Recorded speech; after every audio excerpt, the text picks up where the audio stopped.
Hi everyone, this is a step-by-step easy, very much beginners friendly tutorial of minimal everyday makeup. Let's get started. I'm starting with priming my face with this primer from Inside Cosmetics. It's a silicone based primer which is very affordable and also an underrated one. I do not have much texture on my face, but I still use it underneath because it makes my foundation sit really well over it. Here I am using this concealer palette from Inside Cosmetics. I am using this orange color corrector to neutralize my dark circles and a little bit of pigmentation here and there. No matter how great a full coverage your foundation and concealer is, the discoloration will peek through and those areas will appear grey if you miss this step. I want to add a little note here. In this video, I'll be doing my entire base with my fingers.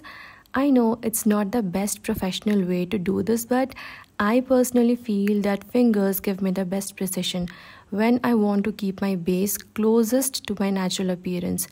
I do have a few tissue papers handy to keep my fingers clean for every other step, so it's not gonna be messy. Talking a little bit about this product, I have been using this particular palette for more than 2 years now and still haven't felt the need to replace it with a new one. If you are starting with makeup and don't want to spend much or even have the budget to splurge, you must give this product a shot. Moving on to the foundation, I'm using this 2% niacinamide foundation from Derma Co. If you are a regular viewer of my channel, you know my love for this foundation from Lakme. Sadly, it got expired in January this year and I was planning to buy a new one or a better one.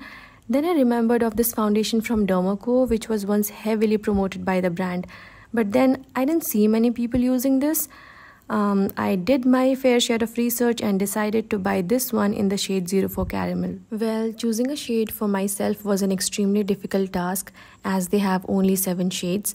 I saw someone 4 to 5 shades lighter than me using shade number 3, while another person 2 shades deeper than me was using shade number 4. My shade of skin was nowhere in between. I gambled with shade 04 Caramel and I was truly in awe how beautiful and perfectly it matched my skin tone. This is my exact shade. I don't know how people of various shades of skin are being able to use a single shade of this foundation, but apart from this disappointing element, rest everything is so good. I am really loving using this foundation on my skin. You can see how beautifully it's sitting on my skin. This foundation gives a very radiant glowing finish. On screen, it can look like it gives an oily finish, but in real, it is a very nice, radiant, glowing, youthful finish, which can be easily mattified using a compact or a setting powder. This is a medium to buildable full coverage foundation. It does oxidizes to a shade darker. Without setting the foundation with a setting spray, I have worn this foundation for good 7 hours and the foundation was still looking pretty decent for a foundation being worn for such long. With a setting spray, I have used this for good 10 hours. This foundation also has SPF 40 with PA+++. To be honest, I don't very much seek SPF in a foundation. It's not something I look for as a necessity, but yes, I do look for a decent wear time, a comfortable formula, and the kind of hydration which doesn't make my skin look oily or greasy. Okay, enough of boasting about this foundation. Let's conceal a little bit under my eyes and a little bit here and there, only on the places where it's required. Here I am using this concealer from LA Girl in the shade medium beige. I have done a detailed review and swatch video on my favorite concealers, which also include this concealer. In case if you're interested, I'll place the link of the video in my description box. Neither I'm a professional nor I have learned makeup, but by all of my good and not so very good experiences, what I can tell you is creasing is something very normal and real. It happens even with the best of the products and best of the makeup techniques. All you can do is minimize the amount of creasing with the minimal usage of the products. Now I'll take a compact and dust off some only on the places I tend to sweat the most. I never do this on my entire face because it ends up looking dry and cakey. Okay, so now that we are done with correcting, covering and concealing, let's add the shadows and desired pigments we just erased. For contouring, I'm using this contour blush and highlighter palette from Sugar. This particular shade of contour has just the right amount of warm undertone in it. I use the blush and contour from this palette. They're really good, but I am not a very big fan of the highlighter though. If you don't want to invest in this palette, Sugar also has this contour in a single pan. Here I am contouring very lightly. It's daytime, so I don't want any harsh contouring on my face. After contouring, I'm using the Slip-In Cheek Tint by Iba Halal in the shade Endless Mocha. I'll take the least amount of the product as it's pigmented and build it up slowly. I have done a detailed review and swatch video on lip-in cheek tints including this particular tint. In case if you're interested, I'll place the link of the video in the description.